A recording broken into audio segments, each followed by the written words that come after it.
দেশপ্রেম এবং স্বাধীনতার চেতনা যদি না থাকে তাহলে আমি দেশের ভালো কিভাবে চেতে পারি? শেখ হাসিনা দেশে ফিরবেন কিনা যা বললেন জয়। ছাত্র জনতার অভ্যুত্থানের মুখে প্রধানমন্ত্রীর পদ ছেড়ে পালিয়ে ভারত চলে যাওয়ার শেখ হাসিনার দেশে ফেরার বিষয়টি তার ওপরই নির্ভর করছে বলে জানিয়েছেন তার ছেলে সজীব ওয়াজেদ জয়। বুধবার 25 সেপ্টেম্বর ব্রিটিশ বার্তা সংস্থা রয়টার্সকে দেয়া সাক্ষাৎকারে এই তথ্য জানান তিনি।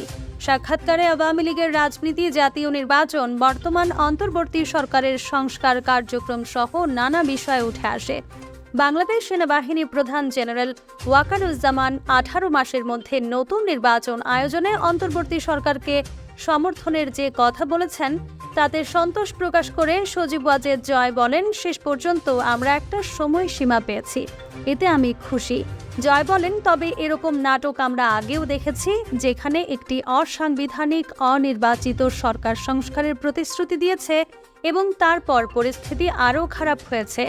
মুক্তিযুদ্ধের নেতৃত্ব দানকারী রাজনৈতিক দল আওয়ামী লীগকে বাদ দিয়ে কার্যকর কোনো সংস্কার বা নির্বাচন সম্ভব নয় বলে মনে করেন সজীব ওয়াজেদ জয়। তিনি বলেন, আমরা দেখতে পাচ্ছি একটি অসাংবিধানিক অনির্বাচিত সরকার দেশে নানা সংস্কারের কথা বলছে, যা পরিস্থিতিকে আরও খারাপ করে তুলবে। শেখ হাসিনা কবে দেশে ফিরতে পারেন এমন প্রশ্নে জয় বলেন, দেশে ফেরার বিষয়টা তার ওপর নির্ভর করবে। এই মুহূর্তে আমি আমার দলের লোকজনকে নিরাপদ রাখতে চাই।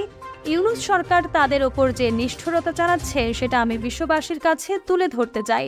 উল্লেখ্য, কোটা সংস্কার নিয়ে শুরু হওয়ার শিক্ষার্থীদের আন্দোলনের মুখে গত 5 আগস্ট প্রধানমন্ত্রীর পদ থেকে পদত্যাগ করে ভারতে চলে যান শেখ হাসিনা।